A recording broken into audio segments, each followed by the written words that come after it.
আসসালামু আলাইকুম বেকারে আচ্ছা যাতারা কোন অতিরিক্ত কমেন্ট করণের কারণে বলে কমেন্ট ব্লক খায়। আজকে হাতের উদ্দেশ্যে আমার দুই সাইডটা কথা। আমার জামাইয়ের মতন এরকম অবলা প্রাণী পৃথিবীর বুকে আর দ্বিতীয়টা আছে বলে আমার মনে হয় না। এ কথা কইবার কারণ হচ্ছে কিলে জানেননি, আমার জামাই না কারোরে লাইক দেয়, না নিজে লাইক পায়, না কারোরে কমেন্ট দেয়, না নিজে কোনো কমেন্ট পায়, না কারো পোস্ট শেয়ার দেয়, না হেতেনের পোস্ট কেউ মানছে শেয়ার দেয়। তো এই অবলা প্রাণী আজকে 3-4 দিন দেখি কমেন্ট ব্লক খাই বই রয়েছে।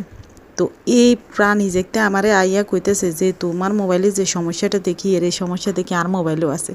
বিশ্বাস করবেন না, আসতে আসতে আসতে আসতে একবারে পুরো শেষ। হের কতক্ষণ পর আমি মনে করছি যে আসলে বুঝে না শুনে না এই কারণে কইছে। কতক্ষণ পরে এবার কাজ যত আমি চেক করে যত দেখছি যে না আসলেই ভদ্রলোক কমেন্ট ব্লক খাইছে।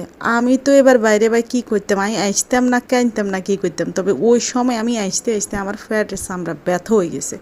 তো যা তারা কোন যেন অতিরিক্ত কমেন্ট করানোর কারণে, অতিরিক্ত লাইক দেওয়ানোর কারণে বলে মানুষে কমেন্ট ব্লক খায়। তো এই অবলা প্রাণী কোন কারণে কমেন্ট ব্লক খাইলো আমি সেটা বুঝলাম না। এই প্রাণী না কারোরে লাইক দেয়, না নিজের কোনো পোস্টে লাইক হয়, না কারোরে নিজে কমেন্ট করে, না নিজের পোস্টে কোনো কমেন্ট কেউ করে।